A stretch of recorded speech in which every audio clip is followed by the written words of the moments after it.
Buenos días, muchas gracias a todos por acompañarnos el día de hoy. Quiero agradecer la presencia de Carlos Montes, gerente de Desarrollo e Ingeniería Internacional, y Renato Machota, profesor asociado de la Facultad de Ingeniería de University of Alberta, quien nos hablará sobre el tema monitoreo remoto de taludes, innovación y seguridad en la minería y geotecnia. Agradecemos asimismo a nuestros socios premium de educación, Universidad de Lima, Hammer Polytechnic y University Cannabis. Quiero recordarles que podrán realizar consultas por el botón de preguntas y respuestas, las mismas que serán leídas al finalizar la exposición. Quiero también mencionarles que les enviaremos el link de grabación de esta presentación luego del evento junto con información relevante. Ahora sí, antes de empezar, quisiera contarles un poco sobre nuestros expositores. Carlos Montes es gerente de Desarrollo e Ingeniería Internacional para América Latina en la Facultad de Ingeniería de la Universidad de Alberta desde el 2016, bajo la dirección del decano asociado de internacionalización.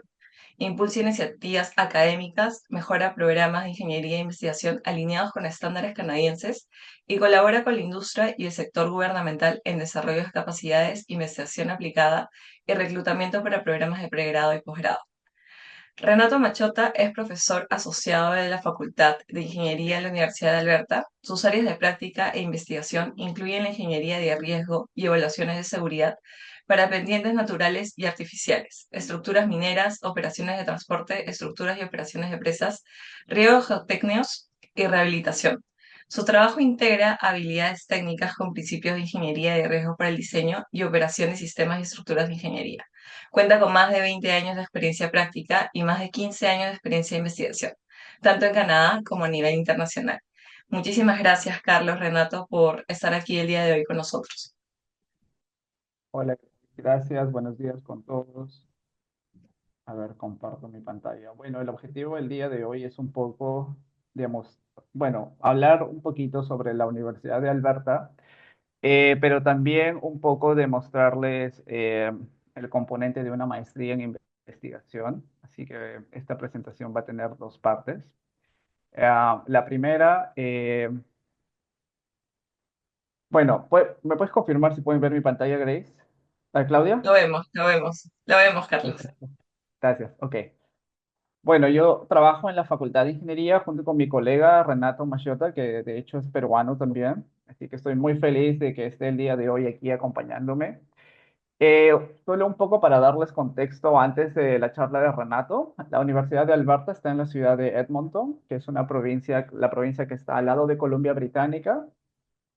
Es una provincia muy fuerte en temas de energía y minerales. De hecho, se hace mucha minería para obtener el petróleo. La universidad per se es una universidad que le llamamos de investigación intensiva y multidisciplinaria.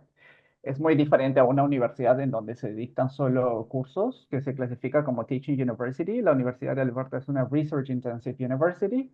Está considerada dentro de las 4 mejores universidades de Canadá y constantemente arranquea dentro de las 100 universidades, las 100 mejores universidades del mundo. Algunos temas bastante especializados en los que la universidad rankea muy fuerte es en todo lo que tiene que ver energía y minerales, inteligencia artificial. La universidad rankea dentro de las 3 mejores espacios donde se hace investigación en inteligencia artificial, específicamente en reinforcement learning. Y es una de las pocas universidades que tiene una facultad de estudios nativos como facultad, como tal, programas de pregrado, maestría y doctorado. Entonces, Edmonton es una de las ciudades con el costo de vida más asequibles dentro de Canadá. Es una ciudad bastante extensa, es una ciudad parque, como lo digo yo, y está cerca de las montañas rocosas a 3 horas. Y a pesar de que es un invierno bastante crudo, también tenemos luz solar bastantes días del año. ¿Por qué es importante la colaboración entre industria y universidad a través de programas de maestría e investigación? Creo que para los que me conocen, yo siempre he dado información sobre estudiar en la Universidad de Alberta y siempre hago la constante de que las maestrías en ciencias no son teóricas, son bastante aplicadas. Y esto porque en Canadá las universidades tenemos el rol de colaborar con la industria para alcanzar estos 3 objetivos, o mejor dicho, trabajar en estas 3 áreas. Uno es para crear diversificación económica, se crea conocimiento a través de la ciencia. Pueden ser a través de colaboraciones formales, como es la parte de proyectos piloto, escalables hasta comercializarlos, o la parte informal, que es como más un programa colaborativo, que es como una especie de consultoría en donde se hace una transferencia tecnológica entre una empresa que tiene algún problema y quiere resolver ese challenge. Y esto también permite que la industria que no está dedicada 100% a investigación pueda acceder a talento en la universidad y pueda desarrollar estos problemas que tiene, eh, buscar soluciones a los problemas que tienen a través de trabajar con profesores, con los laboratorios, a la vez que forman talento para que vayan a trabajar a sus empresas. Es por eso que en Canadá tenemos dos tipos de maestrías. Básicamente tenemos la maestría en tesis, que es una maestría en investigación, en donde se llevan cursos, pero al final hay un trabajo de tesis que usualmente dura un año. Y también hay una maestría que le llamamos course-based, o en base a cursos, donde no hay un trabajo de investigación. Básicamente son cursos y al final haces un pequeño proyecto. La maestría en cursos usualmente dura un año, año y medio, pero la maestría en investigación es más extensa. La diferencia entre estas dos maestrías es que para una maestría en cursos el estudiante no necesita buscar un profesor, un supervisor, porque ya tiene una estructura de cursos ya hecha. Para una maestría en tesis, sí es indispensable que el estudiante, por lo menos en la Facultad de Ingeniería, busque un profesor que esté trabajando un tema subespecializado y hable con el profesor para ver si puede ser parte del proyecto de investigación o parte de los proyectos que el profesor está actualmente trabajando. Y usualmente los profesores trabajan con fondos de investigación del gobierno de Canadá, del gobierno provincial, fondos de investigación que vienen de la industria, etcétera. Y bueno, tenemos el doctorado que también tiene un componente de cursos, pero hay un examen de candidatura y al final tiene que presentar una tesis. El doctorado usualmente demora de 4 a 6 meses. Y bueno, para finalizar, ¿por qué la industria trabaja mucho con las universidades en Canadá? Usualmente tenemos diferentes centros e institutos que son clusters de temas específicos en los que trabajamos. En la universidad tenemos uno relacionado a sistemas de energía, sistemas futuros de energía muy fuerte, otro de arenas petroleras, tenemos un centro de energía y minerales, un centro de soldadura, construcción, y es muy interdisciplinario. Eh, entonces yo llego hasta acá. Ahora le voy a dar pase a mi colega Renato. Él nos va a dar el ejemplo tangible de lo que les he estado hablando. Renato, adelante. Muchas gracias, Carlos. Voy a compartir mi pantalla, si me dan un momento. Ok, ¿me confirman? ¿Pueden ver mi presentación? Ya. Sí, Muchas gracias, Carlos. Muchas gracias, Claudia. Y gracias a todos por la invitación para venir a darles esta pequeña charla. Como Carlos y Claudia comentaban, yo soy profesor asociado en la Universidad de Alberta en ingeniería. Yo hice mi grado en ingeniería civil en la PUC, en la Universidad Católica en Lima, y luego hice mi doctorado acá en la Universidad de Alberta. Como dice Carlos, el invierno es muy crudo, pero la ciudad es muy, muy bonita. Es suficientemente grande que encuentran lo que necesiten, pero suficientemente pequeña para evitarse los tráficos que tenemos en ciudades como Lima. Entonces, es un buen sitio para residir. Hoy día les voy a hablar del tema de monitoreo remoto en taludes. Y lo que voy a compartir con ustedes no es algo que yo he hecho solo. Es algo que se ha hecho durante los últimos años con la colaboración de algunos colegas en la facultad, pero principalmente con el trabajo de estos alumnos que trabajaban en sus maestrías, doctorados. Y es un grupo bastante diverso, ¿no? Esos son los nombres que ven ustedes abajo. Esa, por ejemplo, alumna actualmente empezando su PhD, acá alumna canadiense. Jorge terminó su doctorado, alumno de Colombia. Ingrid terminó su maestría, alumna de Perú. Taylor, maestría de Canadá. Nima, doctorado de Irán. Amir, maestría en Irán. Jeff, maestría acá en Canadá. Evan, maestría de acá de Canadá. Y Sorab, doctorado en Irán, ¿no? Entonces, como ven, es bastante diverso Y es lo que nosotros hemos visto en nuestro grupo, nos da esa riqueza, eso multicultural que te da bastantes puntos de vista para trabajar en este tipo de investigaciones. Lo que voy a presentarles hoy día es sobre este monitoreo remoto y voy a empezar brevemente con una descripción de a qué es a lo que me refiero con monitoreo remoto. No voy a ir en lo que es teoría, pero voy a empezar un poquito con a qué cosa definimos nosotros como monitoreo remoto y luego qué tipos de monitoreo remoto hay afuera, pero principalmente los que ya son estado de la práctica. ¿Ok? Y luego voy a conversarles de algunos casos de estudio.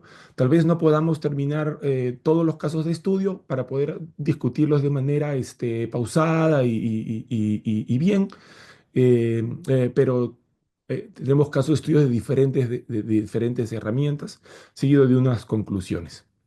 Ahora, como mencionaba Carlos, todo esto que les voy a mostrar es el output de trabajos de maestría y doctorado de nuestros alumnos y no se ha podido lograr sin el soporte de la industria y del gobierno.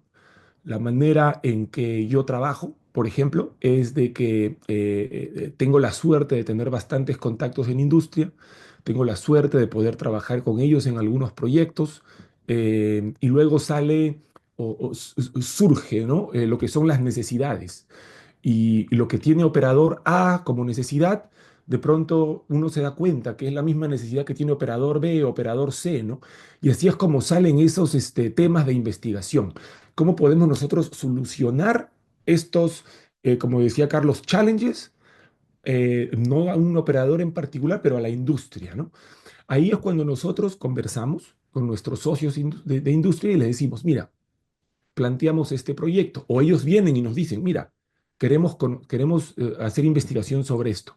Y, por supuesto, hay un acuerdo en el cual el socio de la industria nos da una cantidad de apoyo económico para la investigación y nosotros hacemos propuestas al gobierno y el gobierno, como el gobierno entiende la importancia de este tipo de investigación entre academia e industria, agarra y duplica o a veces hasta triplica ese soporte. Y así es como nosotros tenemos ese funding y podemos movernos hacia adelante con las investigaciones, pudiendo darle, por supuesto, un soporte económico a los alumnos y pudiendo ir al campo, comprar herramientas, computadoras, software, etcétera, ¿no? Entonces, ese es el modelo con el cual nosotros trabajamos. Y así es como hemos desarrollado estos casos.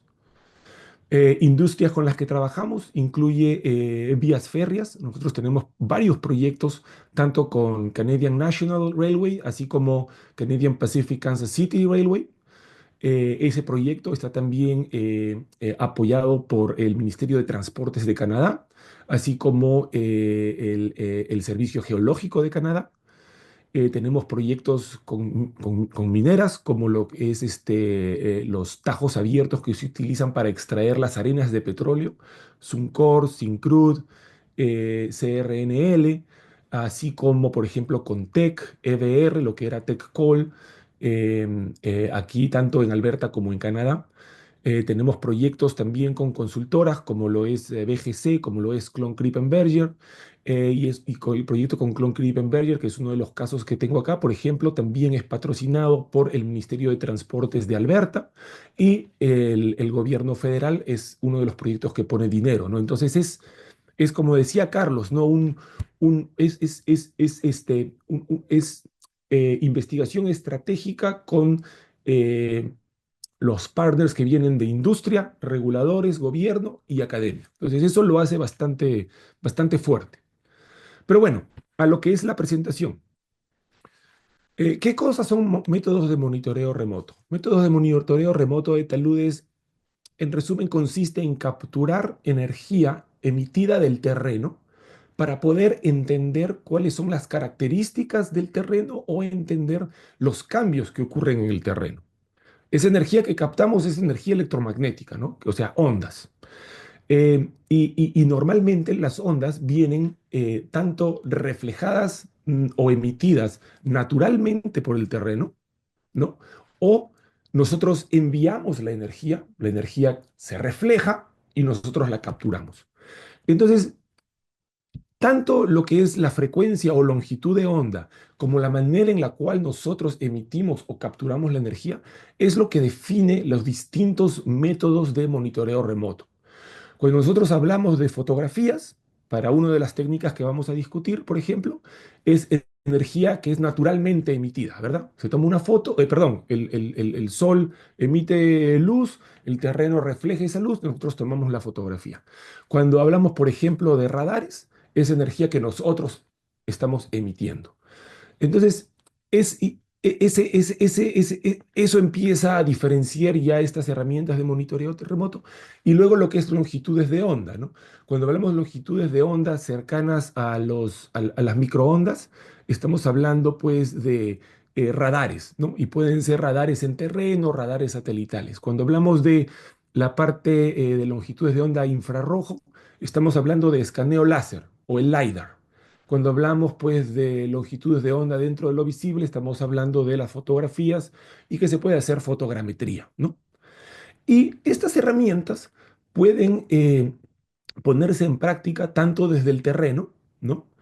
Como instrumentos montados en trípodes, en bases, como en vehículos de terreno, como en vehículos pilotados aéreos, como en aviones, helicópteros, ahora con lo que son los drones, también se hace bastante basado en drones, y también desde bases satelitales, en particular fotografías, en particular radares satelitales, ¿no?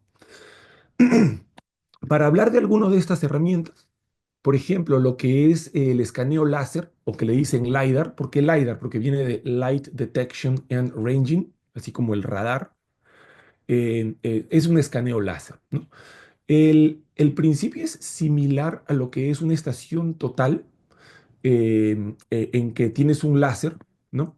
Y el láser va, uno dispara el láser hacia el objetivo, hacia el prisma, y el láser regresa y la estación total lo que está haciendo es, pues, recolectar información sobre el ángulo horizontal, el ángulo vertical y el tiempo que se demoró el láser en ir y venir, ¿verdad? Y la mitad del tiempo, con la velocidad del láser, te da lo que es la distancia. Lo que hace este escaneo láser es lo mismo, pero lo hace en una multitud de veces para una multitud de ángulos horizontales y una multitud de ángulos verticales. Entonces uno termina teniendo una nube de puntos, que es lo que ven a la derecha hacia arriba. Nosotros tenemos esta herramienta que ven ahorita en la foto de la izquierda, esa caja medio naranja. Ese es nuestro sistema de escaneo láser que tiene un rango de aproximadamente 3 kilómetros. Lo que ven a la izquierda es una cámara fotográfica de full frame DSLR montada en un aparato que se llama el Gigapan. La cámara es una cámara normal, una buena cámara, buena calidad. El Gigapan lo que hace es empezar a tomar fotos, ¿no? Manteniendo el centro focal, ¿no? De manera de que uno tiene muchas fotos a una muy buena resolución. Ese es un foco de 200 milímetros. Se puede poner de 300, 400 milímetros. Entonces tiene uno un muy buen zoom. Entonces tiene eh, eh, muy detalladas las fotografías que toma y se puede armar un panorama, ¿no? Entonces nosotros estamos haciendo ese par del escaneo láser, como ven en la derecha superior, y la fotografía de mucho detalle que ven debajo para poder hacer los análisis de qué es lo que estamos viendo en esa nube de puntos. Lo que es la fotogrametría se basa en tomar fotos de un mismo escenario, pero desde distintas perspectivas, con lo cual nosotros podemos hacer la matemática geométrica para reconstruir las superficies. Si están familiarizados con lo que son las fotografías aéreas, es el mismo principio. Venía un avión, aún viene un avión, toma fotos y toma fotos que tienen un overlap, ¿no? De manera de que podemos ver los escenarios desde distintos puntos de vista. Y si lo recuerdan, habían unos lentes especiales que uno veía estos pares estereográficos y podía ver los relieves. Es el mismo principio, pero ahora lo realizamos con un software de manera que ese relieve se construye en lo que es una superficie del terreno, ¿no? Y estas fotografías para realizar fotogrametría se pueden realizar desde el terreno, desde aviones o, importante, ahora se hace bastante, desde drones, ¿no? Ahora, Estos escaneos láser, esta fotogrametría que nos da una superficie de terreno, nos permite ir, capturar terreno en el tiempo cero, ir luego nuevamente, después de X número de semanas, meses, años, tomar nuevamente la información del terreno y hacer lo que se llama detección de cambios, que es comparar, ¿no?, las dos superficies. El método más robusto es un método estadístico en el cual comparas nubes de puntos, ¿no?, para ver estadísticamente cuál es esa diferencia en el terreno. Y les voy a, ¿no? Y como ven acá en el lado izquierdo, una superficie, la superficie azul, la otra superficie, la superficie ploma, se pone una encima de otra, ¿no? Se tiene que asumir cuáles zonas del terreno que son estables, entonces no han cambiado, y con ese referente se hace la detección de cambios. Aquí ven, aquí les muestro yo un ejemplo del resultado de una detección de cambios. Este es un proyecto que trabajamos con CN y con el Ministerio de Transportes en British Columbia. Abajo ven la carretera del Ministerio de Transportes, por encima ven CN, y lo que ven en colores es el cambio que ha habido del terreno de este deslizamiento moviéndose hacia lo que es el río Fraser, que está acá en la parte inferior. Ese es el río que llega hasta Vancouver eventualmente, ¿no? Otra herramienta es lo que son los radares. Los radares puede ser radar satelital, radar de terreno. Esto se utiliza bastante en minería ahora, es más, se ha convertido desde hace años, desde hace algunos años, en estado de la práctica, en donde, por ejemplo, el radar que ven en la parte inferior derecha es un radar que tiene un rango de kilómetros, entre 4 o 5 kilómetros de rango. Entonces se coloca en la cresta de los tajos y eso te permite tener un panorama que te cubre el tajo entero para poder hacer un monitoreo de posibles desplazamientos de gran escala. Y luego, donde tienes tú a tu frente activo de excavación, es práctica también movilizar uno de los radares más pequeños que ven en la parte superior a esa zona, que te da un detalle un poco mejor, pero no tiene un rango tan largo, pero te permite un monitoreo más detallado del talud por encima, en donde está pues tu pala, tus camiones, etcétera, ¿no? Para poder mantener la seguridad del tajo de esa manera. Y lo que ven en la zona izquierda es un sketch, ¿no?, de lo que sería un radar, pero basado en satélite, que también se utiliza bastante, tiene un rango obviamente mucho mayor, pero el detalle es mucho menor también, ¿no? Los mejores detalles que estamos capturando de terreno con un radar satelital en este momento son píxeles de 3 metros por 3 metros, que es muy bueno para muchos casos, pero estas son imágenes que tienen un costo elevado, ¿no? Las imágenes que se pueden obtener en este momento de manera gratuita tienen unos píxeles de más o menos 20 metros por 4 metros, 20 metros por 6 metros, por ejemplo, ¿no? Y cada vez que pasa el satélite, te da una nueva información y eso se utiliza en un análisis interferométrico para poder calcular el desplazamiento en la visual que tiene el satélite con el terreno, ¿no?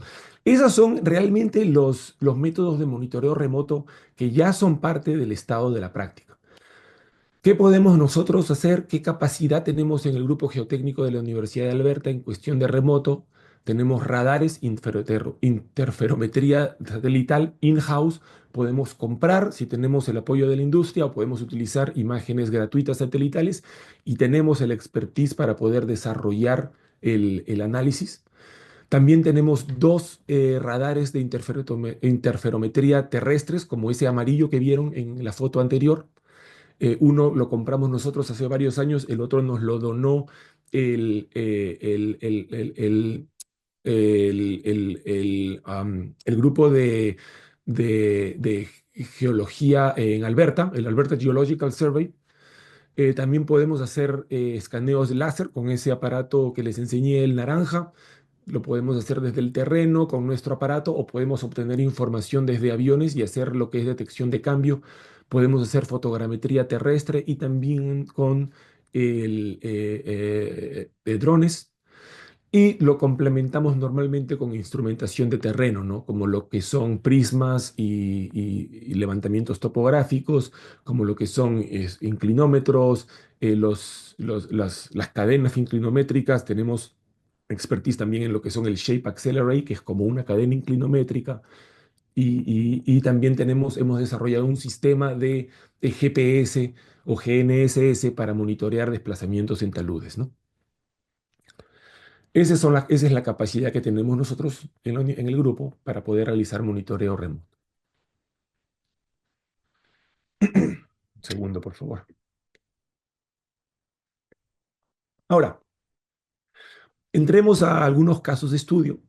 Este es un trabajo que hicimos de fotogrametría y LiDAR en cortes de roca. Primero vamos a hablar de una zona que se llama el Free Valley Gap.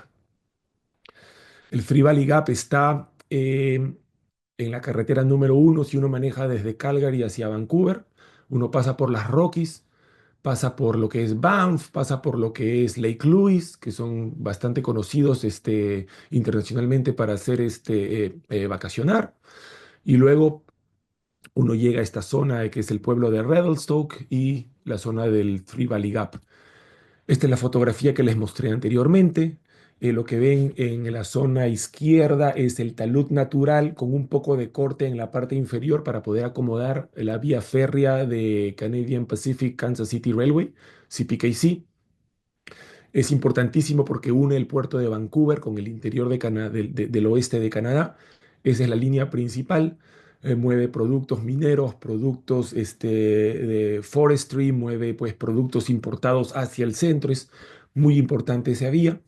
Ha habido un historial de caída de rocas en esta zona y CPKC quería saber un poco más de cuál era ese peligro asociado porque ellos solamente pueden ver lo que cae cerca a la vía férrea, pero no pueden ver lo que ocurre más arriba.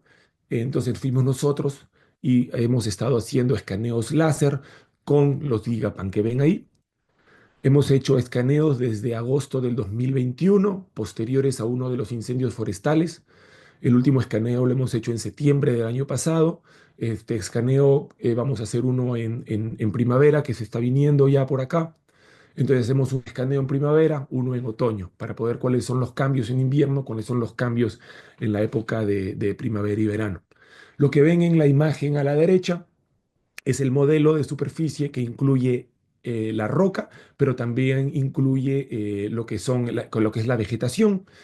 Existen métodos estadísticos para poder remover la vegetación combinado con algunos métodos manuales y cuando se aplican esos métodos podemos extraer la vegetación y podemos tener lo que es la superficie de roca con el escaneo láser. Lo que ven en oscuro son zonas que no se puede ver desde los puntos en donde hemos tomado los escaneos y lamentablemente no se puede obtener información de allí. Lo que estamos realizando es que además volamos el dron, hacemos fotogrametría desde la parte alta y estamos en el proceso de unir ambos datasets para poder incrementar la cantidad de información que tenemos en este modelo de terreno. Con este modelo de terreno y subsecuentes escaneos, como ven en la tabla de la derecha, en el cuadro de la derecha, podemos empezar a hacer la detección de cambios.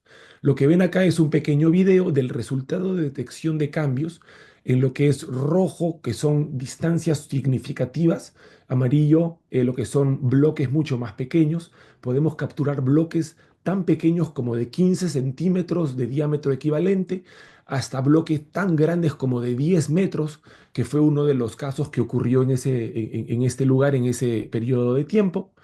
Lo que pueden ver acá es esa masa grande. Ven aquí también el Gigapan al lado derecho. Se ven las dimensiones calculadas con el escaneo de nube de puntos.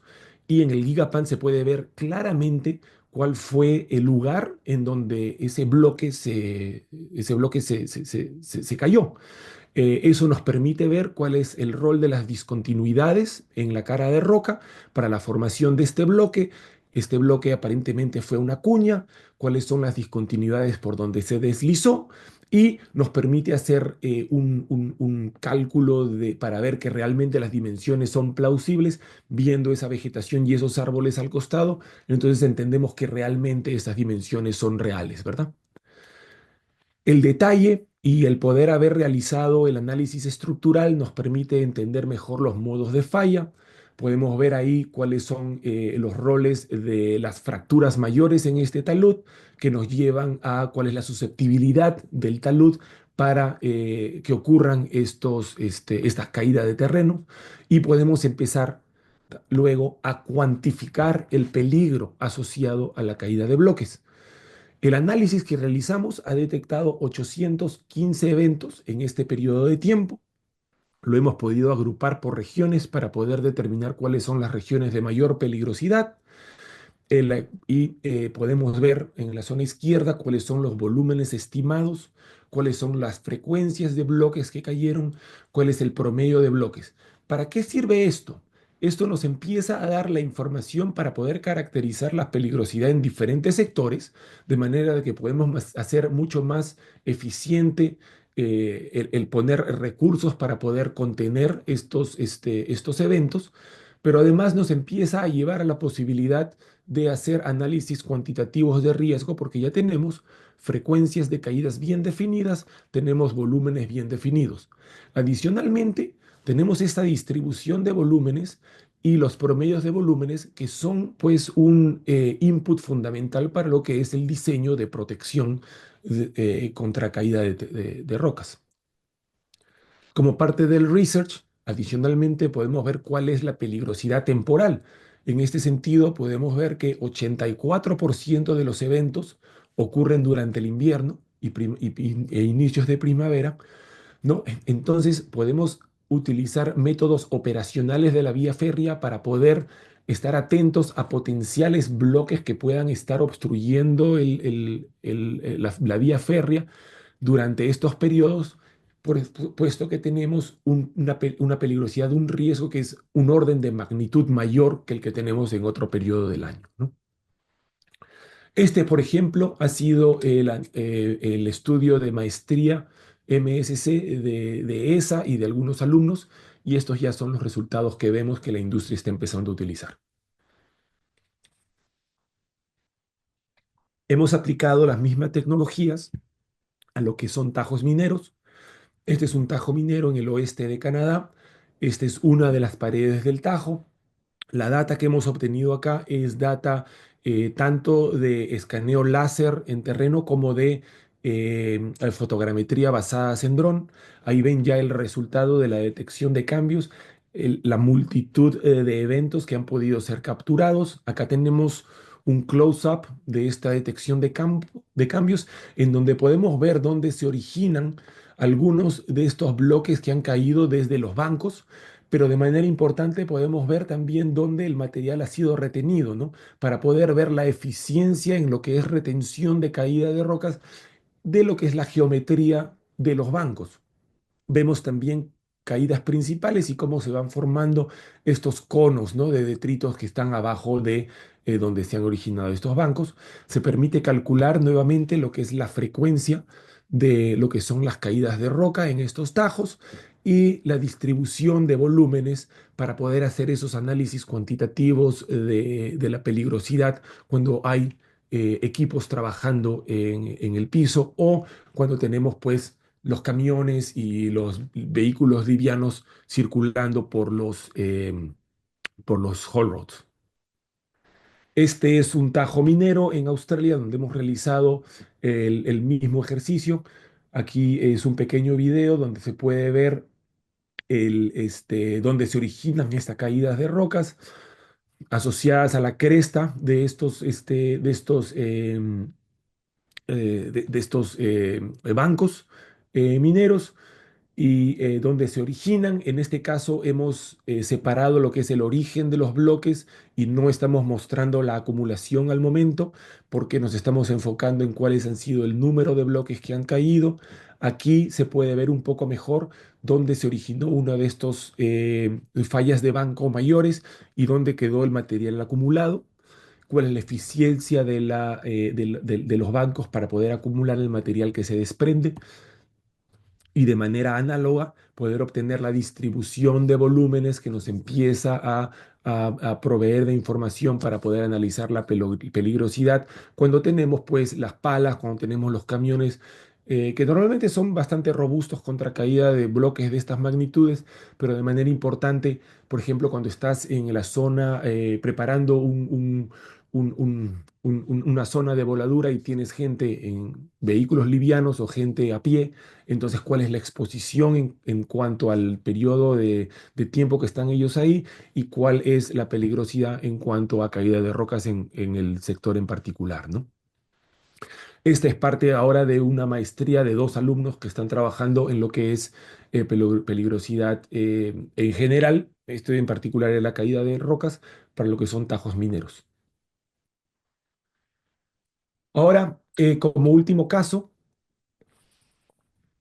también quiero compartir un poco de detección de cambios en lo que es fotogrametría y LiDAR, pero esta vez en un deslizamiento de terreno. Este es el caso del Chinculi, que es un deslizamiento que se encuentra dentro de un reservorio de agua al sur de Alberta. Pueden ver en esta imagen una vista en planta del general de cómo se ve el deslizamiento, ¿no? La cresta del deslizamiento, como pueden ver, aproximándose y ya llegando a lo que es la carretera que es manejada por el Ministerio de Transportes de Alberta. Se han hecho investigaciones en esta zona y se entiende, ¿no? Que hay pues la roca, que es una roca sedimentaria en donde hay vetas de carbón. Encima de ello hay morrena glacial bastante densa, compactada. Encima hay unos rellenos que se colocaron y en cuanto a unos inclinómetros, se ha podido inferir cuál es más o menos pues la superficie de falla desde este deslizamiento. Y nuestro trabajo fue trabajar tanto con la consultora, en este caso fue Klont Krippenberger, consultora canadiense con oficinas en Lima, y trabajar con el Ministerio de Transportes de Alberta para poder entender mejor la evolución de este deslizamiento, entender mejor el mecanismo de falla para poder proveer mecanismos de estabilización más eficientes. Entonces nosotros pudimos recolectar bastantes fotografías aéreas históricas y es muy importante, cuando tienen este recurso, es muy importante tratar de obtener la mayor cantidad posible porque a nosotros nos permitió reconstruir la historia que llevó a la generación de este deslizamiento. Como pueden ver en la foto inferior izquierda, este es el valle antes que se construyera el reservorio. En azul se ve el lugar en donde existe en este momento el deslizamiento, pero en ese momento no había ninguna característica que pudiera acusar que hay un deslizamiento en esa zona. Luego se construyó la presa, se empezó a llenar el embalse, como ven en la foto superior derecha del 1960, ven que la carretera tuvo que reacomodarse porque se iba a inundar, entonces ahora pasa por encima del valle, luego de utilizar un puente, y luego ven cómo se empieza a crecer ese reservorio, y ya para los 70 el reservorio está totalmente lleno, pero la carretera se ha reacomodado para poder ampliar el tráfico y ampliar las velocidades, y como ven en este cuadrado rojo, se colocó un relleno para poder acomodar, ¿no? Esa alineación de la vía. Entonces ahí fue que entendimos que teníamos un proceso en el cual estamos incrementando las presiones de poro en el deslizamiento y también incrementando perdón, no en el deslizamiento, en el talud, porque no había deslizamiento en ese entonces, incrementando las presiones de poro en el talud, incrementando la carga en la zona superior del talud. Nosotros tuvimos la ventaja de que algunas de estas fotografías históricas eran de muy buen detalle. Entonces, utilizando fotografías antiguas, no tan antiguas, pero el ejemplo que enseño acá es del 1982, ¿no? Donde no habían estas tecnologías de monitoreo remoto, pero utilizando estas fotografías aéreas de 1982 y software contemporáneo, pudimos reconstruir con muy buen detalle esa superficie. Y luego de construir el detalle de la superficie, pudimos compararla con escaneos que nosotros hicimos con nuestro equipo terrestre y obtuvimos este resultado de detección de cambios, donde ven en rojo el material yendo hacia nosotros, o sea, el deslizamiento moviéndose hacia nosotros, y en azul el material que iba moviéndose hacia abajo, lo cual nos permitió confirmar ese mecanismo de falla, en donde tenemos esta cuña activamente desprendiéndose y moviéndose hacia abajo por geometría y empujando por encima de esa zona de carbón esta cuña pasiva que se mueve hacia afuera. Y de manera importante, esta investigación permitió definir mucho mejor en dónde estaba esa transición de la cuña activa y la cuña pasiva que ha sido empujada hacia afuera. Eso lo complementamos con monitoreo de los GPS que hemos desarrollado en la Universidad de Alberta, como pueden ver algunas imágenes acá, y pudimos empezar a reconstruir no solamente ese mapa de deformaciones que ven con la detección de cambio, pero ahora también los vectores de deformación que obtenemos mediante este, mediante los GNSS, ¿no? Algunas conclusiones. Las tecnologías nuevas de monitoreo, tanto remoto y en terreno, incrementan nuestra capacidad de comprender los procesos de inestabilidad de taludes. No reemplazan instrumentos tradicionales, son un complemento, pero ya se han convertido en estándar de la práctica. ¿Ok? Tenemos que conocerlas, tenemos que implementarlas porque ya no es algo nuevo, ya no es algo moderno. Lo que nosotros hacemos en nuestra investigación es ver qué otros usos y cómo podemos dar el mayor uso y el mayor beneficio de ellos y poder entender estos mecanismos fundamentales de fallas, pero ya las herramientas son estado de práctica. Y lo más importante es que tenemos que conocer sus límites, puesto que la herramienta debe adecuarse al problema y no al revés, ¿no? Con esto concluyo y nuevamente muchas gracias por la oportunidad y ahí tenemos algunos minutos para preguntas. Muchísimas gracias, Carlos, Renato. Excelentes casos que se han presentado el día de hoy por parte de ustedes.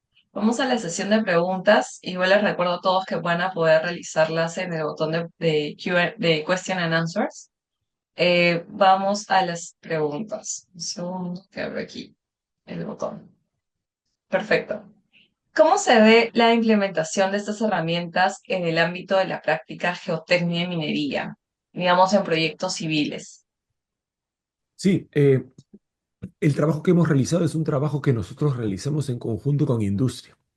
Cada vez que vamos al campo a recoger data, por ejemplo, es bastante común que representantes de nuestros colaboradores se unen con nosotros y vemos las herramientas en terreno, discutimos lo que estamos obteniendo, discutimos algunos de los resultados que hemos obtenido y ellos empiezan a implementar esos resultados.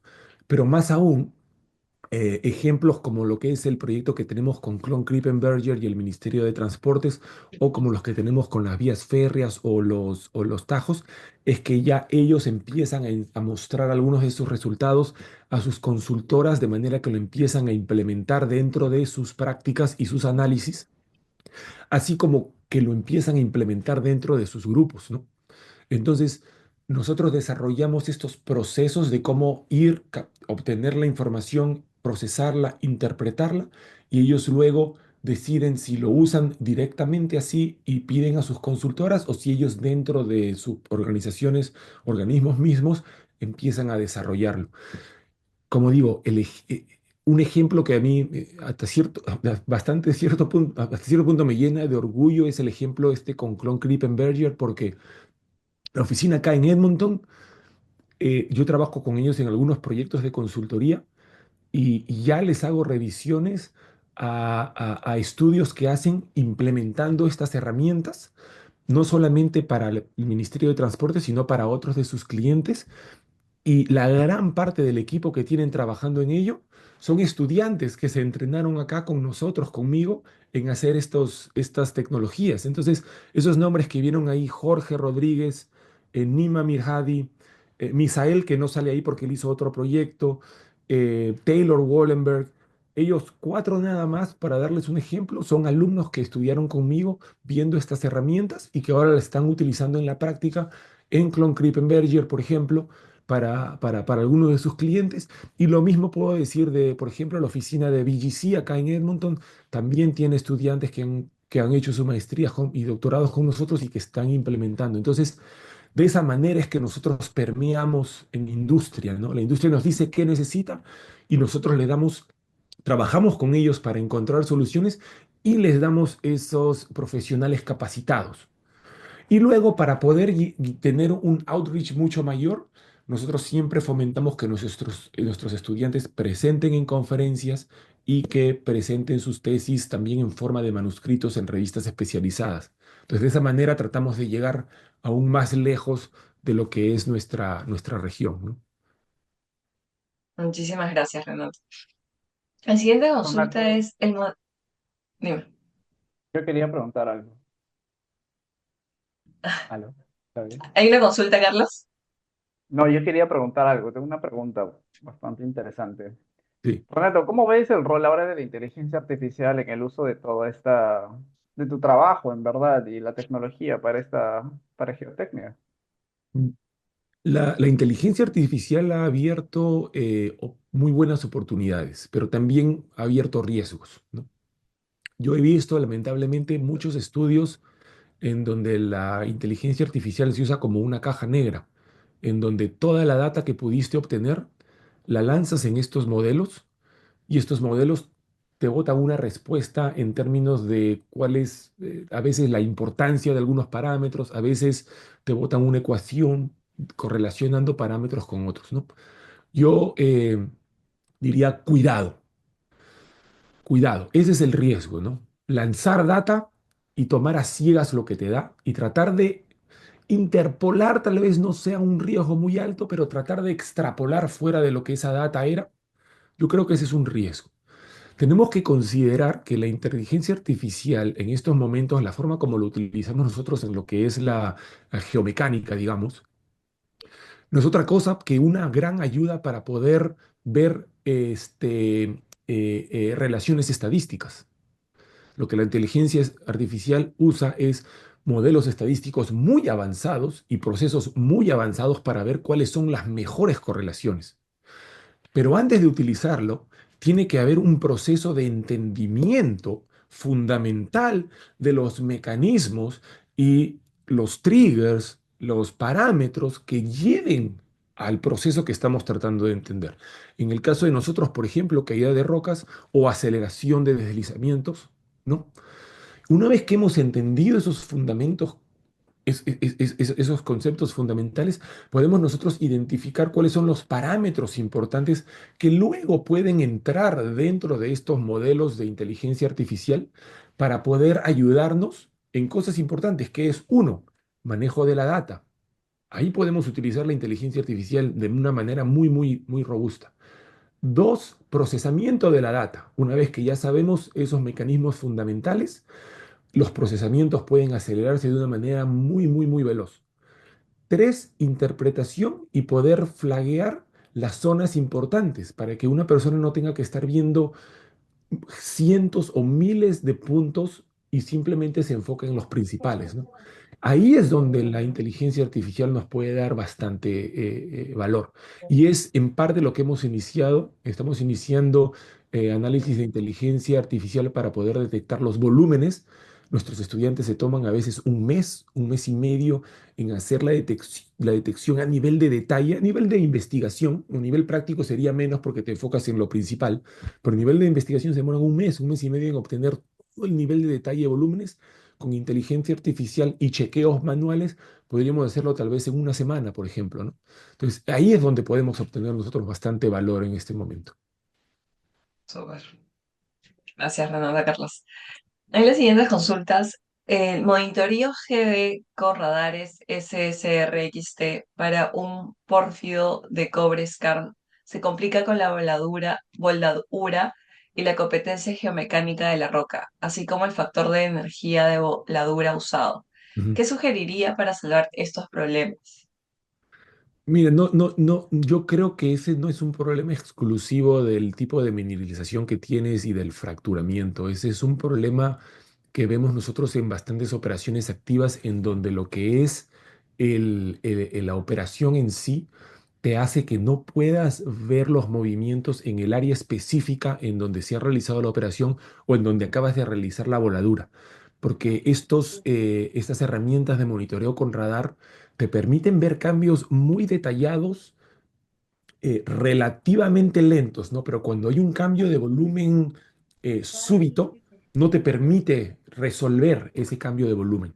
Entonces, lo que nosotros hemos identificado es que Cuando realizas la voladura y vas a remover el material, es importante tratar de hacer ese análisis o esa evaluación, ese monitoreo en la parte superior donde no estás activamente excavando en el momento porque tú lo que quieres es proteger a tu equipo y a tu gente de caída que viene desde allí.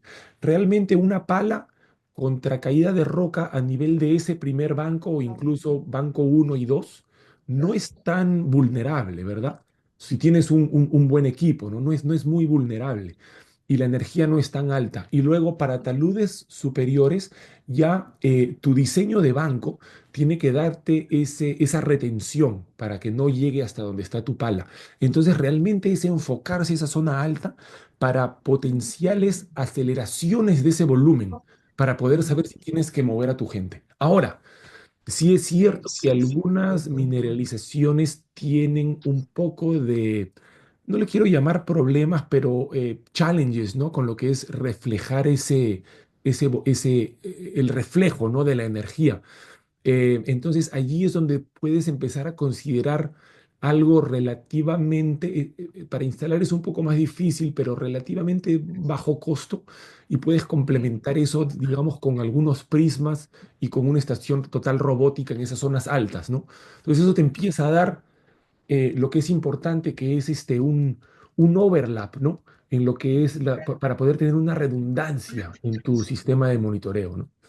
El challenge con eso es que tienes que tratar de anclar esos prismas, no digamos no es solamente ponerlos en superficie, porque si tienes movimiento superficial en tu material fracturado, entonces pues tienes ese problema de que estás recogiendo información que no data de movimiento que no necesariamente es peligroso porque no es un gran volumen. Entonces, nosotros recomendamos, no es mucho, cuando estás haciendo ese banco, vas 3 metros y de esta manera anclas el prisma, pero es un trabajo extra, ¿no? Entonces depende de cómo tú veas esa dinámica ahí para hacer más robusto el monitoreo, ¿no?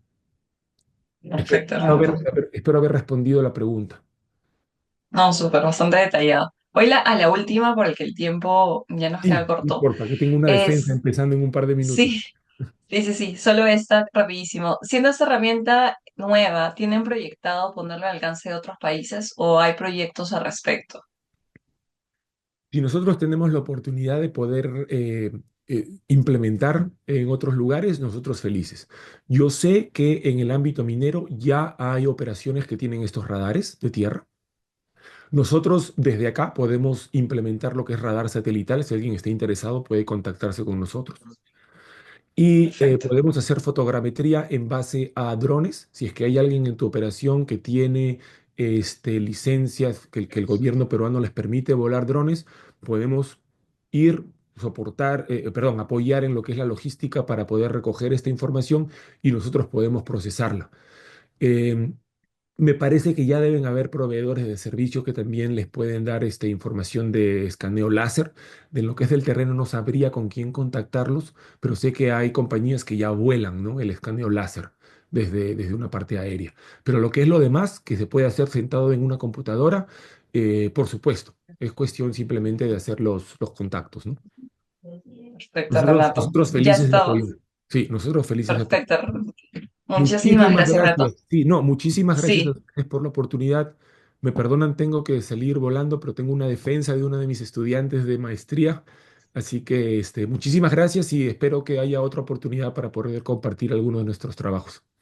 no, a ti, Renato, por toda la presentación y los casos después. Muchísimas gracias. Muchas Solo gracias. me quedo Adiós. con Carlos en este caso para dar unos anuncios por nuestro. Muchas gracias, Renato. Adiós. Renato, abuela. Gracias. Chao, chao. Gracias. Perfecto, Carlos. Hay una última pregunta que quizás pueda ser relacionada a ti, que mencionan que su hijo está en segundo año de la UNSA de la Arequipa, Ingeniería Metalúrgica. ¿Tendría algún apoyo de ustedes para continuar la universidad en Canadá o necesariamente tiene que terminar su carrera en Perú? Yo le recomiendo terminar la carrera en Perú para que haga una maestría en Canadá. Eso es lo que más recomiendo, pero igual hemos tenido estudiantes que hacen su transferencia al programa de ingeniería de minas, allá en la Universidad de Alberta. Eh, Usualmente no llegan al mismo nivel porque nuestro programa es muy diferente. Incluye 20 meses de pasantías en la industria. Usualmente los estudiantes se alternan entre ir a la mina, regresan, hacen en la universidad un año o se regresan de nuevo a la mina, etcétera. Es un poco diferente, por eso la malla curricular es un poco ya establecida, por eso yo les recomiendo que terminen acá y que vayan a hacer una maestría. Es mucho más especializada allá en Canadá. Perfecto, Carlos. Voy a unos breves avisos por parte de nosotros de los eventos que tenemos ya para cerrar y cerramos con tus últimas palabras. Solo un segundo. Perfecto. Como les mencionaba, unos breves avisos por parte de nosotros de los próximos eventos que tenemos como Cámara de Comercio Canadá-Perú. Mencionarles que tenemos un programa de Smart Business Week en AI and Digital Strategy Experience del 27 de julio al 2 de agosto, junto con la Universidad de Niagara of Canada. Está dirigido a estudiantes de últimos años y jóvenes egresados interesados en potenciar su perfil profesional a nivel internacional. Para más información puede escribir a des.negocios@canadaperú.org. También tenemos un programa de inglés, minería, junto con la Universidad de Queens. Tienen dos fechas de inicio, del 11 de agosto al 5 de septiembre y el 3 al 28 de noviembre. Tenemos el último webinar ya de iniciando abril, digamos, el 8 de abril a las 5 de la tarde con University of Niagara Falls, University of Canada West, sobre descubrir las nuevas especializaciones del MBA con USFW. Por último, tenemos webinar el 22 de abril con CETEMI a las 5 de la tarde sobre productividad y educación técnica, cerrando la brecha de habilidades en la era digital. Eso es por parte de nosotros. Carlos, no sé si quisieras mencionar algo para cerrar esta sesión. Bueno, Claudia, muchísimas gracias por la oportunidad. Encantados de nosotros de trabajar con la cámara. He dejado mi correo electrónico en el chat, Sí, por favor. ahí, porque he copiado las preguntas que Renato no ha podido responder, se las voy a enviar. Y si es que hay alguna empresa interesada en trabajar con Renato o ver qué otras opciones tiene la universidad, o si es que hay alguien interesado en saber otros tipos de maestría, programas de pregrado, y yo encantado de ponernos en contacto y ver qué se puede hacer. De hecho, yo estoy basado en Perú, no estoy en Edmonton porque tenemos diferentes proyectos con diferentes partners acá de la academia y de la industria. Gracias por todo y encantado de que me contacten. Muchísimas gracias, Carlos. Igual solo menciono el correo es cmontes@ualberta.ca. Perfecto. Muchísimas gracias a todos. Que estén muy bien. Muchas gracias, Carlos, por tu tiempo también. Gracias.